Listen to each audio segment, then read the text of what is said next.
Hello, hello. So mag-try kami pagluto og chicharong bulaklak. Kay nakatilaw man gud ko ani nga gisagol sa Paris Overload nga baligya guys sa Boulevard. Kay grabe na gyud ka popular ang Paris Overload karon kang diwata. Pero actually dili ko maghimo og Paris Overload, ang himon lang jud nako is kanirang chicharong bulaklak. So amo lang na siyang lapwahan, then sagulan og mga paminta, asin, para may lasa na siya pag prito na. And at the same time, mawala pud ang langsa niya. O kay medyo langsa pud biya nino kay part biya ni sa bituka if I'm not mistaken. So tuod sa air fryer na mo ni siya giluto. Kay mahadlo ko magluto ani sa oil kay murag mo pisik man gyud ning maayo oy. So ingana ra siya, dili kay siya brown no, pero actually grabe na siya ka crispy. So akong ipabati sa inyo unsa siya kakarubko. Unya syempre ang akong anak man gyud ang unang mong tilaw. Kay siya man gyud daw ang taster.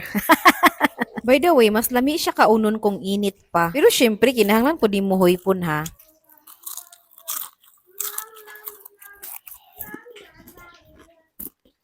So feel na feel good niya ang pagkakarubkob. So until sa sunod, salamat sa panonood. Ako, blow.